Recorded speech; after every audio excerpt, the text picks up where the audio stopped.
સેવન ઇન્ડિયામાં આપ સૌનું હાર્દિક સ્વાગત છે। આવો જોઈએ આજના સમાચાર। ભૂમાફિયાઓના ખાડા બોરવા ખર્ચ કરેલા 1.85 કરોડ રૂપિયા ખાડામાં ગયા। થાન બલુડો જામવાડીમાં ભૂમાફિયાઓએ કરેલ 1000થી વધુ ખાડા ફરી ધમધમાવા લાગ્યા। થાનગઢ પોલીસ અને રેવન્યુ ખાણ ખનીજના મીઠી નજર નીચે જૂના અધિકારીએ 1 વર્ષ પહેલા 1 મહિનાથી વધુ સમય લઈ બુરેલા ખાડા રાજીનામાના 1 જ મહિનામાં ફરી ખોદકામ ચાલુ થઈ ગયું।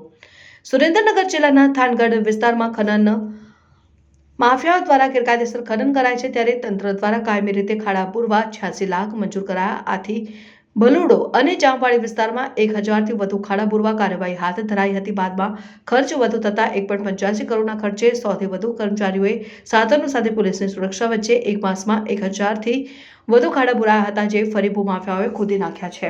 થાનગઢમાં વિપુલ પ્રમાણમાં ખનિજ તત્વો મળી આવેલ છે અને જેમાં કાર્બોસેલ માટી સહિતનું ગેરકાયદેસર ખનન કરીને ભૂમાફિયાઓ સરકારી તિજોરીને નુકસાન પહોંચાડતા હોવાની બુમરાળો ઉઠે છે, જેને લઈને તંત્ર હાલ કડક કાર્યવાહી હાથ ધરાઈ છે અને ભૂમાફિયાઓને દંડ ફટકારવા સહિત કાર્યવાહી હાથ ધરાઈ છે। અને થાનગઢમાં ભૂમાફિયાઓ જ્યારે ખાણ ખનીજ વિભાગ દરોડા કરે ત્યારે પૂરતા આલોપ થઈને ફરી તે સ્થળે ખાડાઓમાં ખનન ચાલુ કરી દેતા હોય છે। આથી 1 વર્ષ પહેલા જૂના ખાણ ખનીજ વિભાગ અધિકારી નીરવ બારોટ દ્વારા બલુડો અને જામવાડી વિસ્તારમાં 1000થી વધુ ખાડાઓ આખા ટ્રેક્ટર અને ખનન મશીનો અંદર ઉતરી જાય તેટલા ઊંડા ખાડાઓ કરી નાખ્યા। આવા ખાડાઓ કાયમી નિકાલ માટે તંત્રએ કાર્યવાહી હાથ ધરી છે, જેમાં 1.85 કરોડના ખર્ચ કરી ખાણ ખનીજ વિભાગ ખાડા ઉરવાનું કામ કર્યું છે, જેના માટે 100થી વધુ ખાણ ખનીજ વિભાગ કર્મચારીઓએ 1 માસથી વધુ સમય ખાડા પૂર્યા હતા।